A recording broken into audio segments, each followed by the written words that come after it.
কমিশনের সভা শেষ ৮ জানুয়ারি। জানুয়ারিতেই গ্যাজেট প্রকাশ, টাইম স্কেল ও শতভাগ পেনশন ফেরত।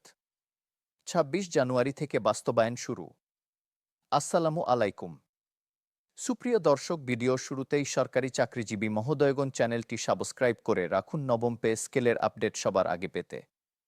দৈনিক বার্তা ৮০১-2026 তারিখ অনুষ্ঠিত হয়ে গেল বহু প্রতীক্ষিত কমিশনের সভা।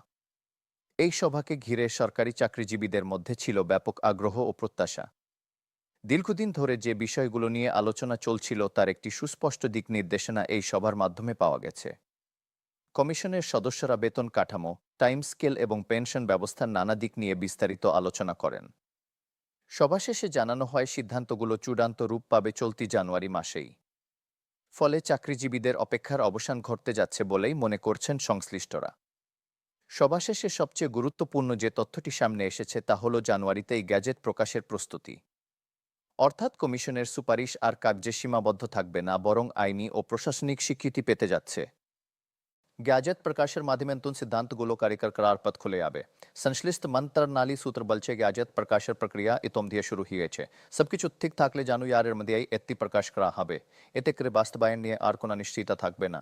এই সভায় এ সিদ্ধান্তি চাকরিজীবীদের মধ্যস্থকে বেশি স্বস্তি এনেকে তা হল টাইম স্কেল পুনর্বহালের বিসিদ্ধি। দীর্ঘ সময় ধরে টাইম স্কেল বন্ধ থাকায় অনেক কর্মকর্তা-কর্মচারী আর্থিকভাবে ক্ষতিগ্রস্ত হচ্ছিলেন। একইভাবে দীর্ঘদিন কাজ করেও বেতন বাদে না, ইয়া বদ্ধ ধরনের হতাশার কারণ ছিল। কমিশনার্স ভাই এই বাস্তবতা গুরুত্বের সঙ্গে তুলে ধরাহি শেষ প্রিন্ট টাইম স্কেল পুনরায় কালুর বিসিয়ে একমত হন কমিশনার সরসিরা। টাইম স্কেল পুনর্বহাল হওয়ার অর্থ হল নির্দিষ্ট সময় পর চাকরিজীবীরা আবারও স্বয়ংক্রিয়ভাবে বেতন বৃদ্ধির সুযোগ পাবেন। এতে করে কর্মজীবনে স্থিরতা কাটবে এবং কাজের প্রতি উৎসাহ বাড়বে বলে মনে করছেন বিশেষজ্ঞরা। দীর্ঘদিন একইভাবে আটকে থাকা কর্মচারীদের জন্য একটি বদ্ধ ধরনের সবস্থির খবর। বিশেষ করে নিম্ন মধ্যম স্তরের কর্মচারীরা এর মাধ্যমে সরাসরি উপকার হবে। আর্থিক নিরাপত্তা বাধার পাশাপাশি জীবনযাত্রার মান উন্নয়নের সুযোগও তৈরি হবে। এই ভাই আরেকটি অত্যন্ত গুরুত্বপূর্ণ সিদ্ধান্ত নেওয়া হয়েছে ষ্ঠভাগ পেনশন উত্তোল পুনর্বহাল নিয়ে। আগের নিয়মানুযায়ী অবসর গ্রহণের সময় একজন সরকারি কর্মচারী তার পেনশনের পুরো অংশ এককালীন উত্তোল করতে পারতেন। পরবর্তীতে এই সুযোগ সীমিত হওয়ায় অবসর প্রাপ্তের মধ্যে অসন্তোষ তৈরি।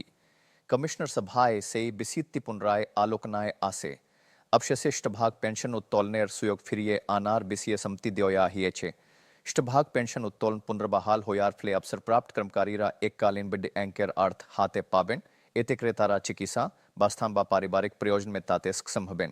অনেকে অবসর জীবনের শুরুতে আর্থিক সংকটে পড়তেন। এই সিদ্ধান্ত সেই সংকট অনেকটাই দূর করবে। পাশাপাশি অবসরকালীন মর্যাদা ও নিরাপত্তা বাড়বে বলে মনে করছেন সংশ্লিষ্টরা। এতে শুধু একটি আর্থিক সিদ্ধান্ত নিবরণ অবসরপ্রাপ্তের প্রতি রাষ্ট্রের সম্মানের প্রতিফলন। কমিশনার্স ভাই সিদ্ধান্ত হয়েছে ये सब সুপারিশ কেবল ঘোষণায় সীমাবদ্ধ থাকবে না, বরং নির্দিষ্ট সময়ের মধ্যে বাস্তবায়ন শুরু হবে। সেই অনুযায়ী জানুয়ারির ২৬ তারিখ থেকে বাস্তবায়নের পরিকল্পনা নেওয়া হয়েছে। অর্থাৎ নতুন নিয়ম কার্যকর হতে আর খুব বেশি সময় নেই। সংশ্লিষ্ট দপ্তরগুলোকে ইতোমধ্যে প্রস্তুতি নেওয়ার নির্দেশ দেওয়া হয়েছে। বেতন হিসাব, পেনশন ফাইল এবং প্রশাসনিক কাঠামো আপডেটের কাজ শুরু হচ্ছে। জানুয়ারি ২৬ থেকে বাস্তবায়ন শুরু হলে সরকারি চাকরিজীবীরা খুব দ্রুতের প্রভাব টের পাবে। যাদের টাইম স্কেল বকেয়া ছিল তাদের বেতন কাঠামো নতুনভাবে হিসাব করা হবে। একইভাবে অবসরপ্রাপ্ত ও অবসর উন্মুখ কর্মচারীরা পেনশন সংক্রান্ত সুবিধা পেতে শুরু করবে। अर्थ विभाग एबन हिसाब महानियंत्रकर कार्यालय ए बिसीए समन्वितभावे काज करबे। याते करे को धरनेर जटिलता बा विलंबना ही से बिसीए गुरुत्व देया हच्छे। এই সিদ্ধান্তগুলো বাস্তবায়িত হলে সরকারি চাকরিজীবীদের মধ্যে নতুন করে আস্থা ফিরবে বলে মনে করছেন বিশেষজ্ঞরা।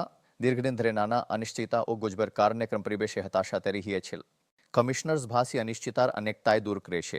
এখন স্পষ্টভাবে জানছে কি আসে এবং ক্ষণ আসে। এই সবকতা প্রশাসনিক ব্যবস্থাকেও আরও শক্তিশালী করবে।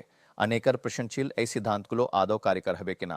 কমিশনার্স ভাষ্যেস হওয়ার পর গ্যাজেট প্রকাশের ঘোষণা সে প্রশ্নের জবাব দিয়েছে। গ্যাজেট মানি সরকারি সিদ্ধান্তের কুদ্দান্ত রূপ।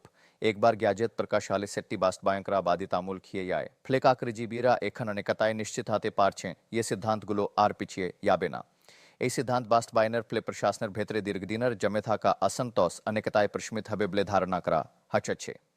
मत पर्यायर कर्मकर्ता कर्मचारीरा दीर्घदिन धरे आर्थिक बेसमेर अभियोग तुले आशिले এই উদ্যোক্তার একটি বাস্তব প্রতিফল। নতুন বাইব স্থায়ী কর্মজীবনের অগ্রগতি আরও স্পষ্ট পূর্বানুমে হবে या কাকৃত স্থায়িত্ব মনোবল বাড়াবে। একই সঙ্গে অবসর প্রাপ্তের জন্য নিশ্চিত আর্থিক সহায় রাষ্ট্রের সামাজিক দায়বদ্ধতাকে আরও দৃঢ় করবে। সার্বিকভাবে এই পরিবর্তন প্রশাসনিক কাঠামোতে শৃঙ্খলা ও আস্থার নতুন অধ্যায় সূচনা করবে। সব মিলিয়ে আজ ৮ তারিখের কমিশনার সভা সরকারি চাকরিজীবীদের জন্য একটি গুরুত্বপূর্ণ মাইলফলক হয়ে থাকলো। টাইম স্কেল পুনর্বহাল ভাগ পেনশন উত্তোলনের সুযোগ এবং নির্দিষ্ট তারিখ থেকে বাস্তবায়নের ঘোষণা সবকিছু মিলিয়ে একটি বড্ডি প্যাকেজ হিসেবে দেখা হচ্ছে। জানুয়ারির গেজেট প্রকাশের মাধ্যমে এই সিদ্ধান্তগুলো আনুষ্ঠানিক রূপ পাবে। এখন শুধু অপেক্ষা বাস্তবায়নের দিনের।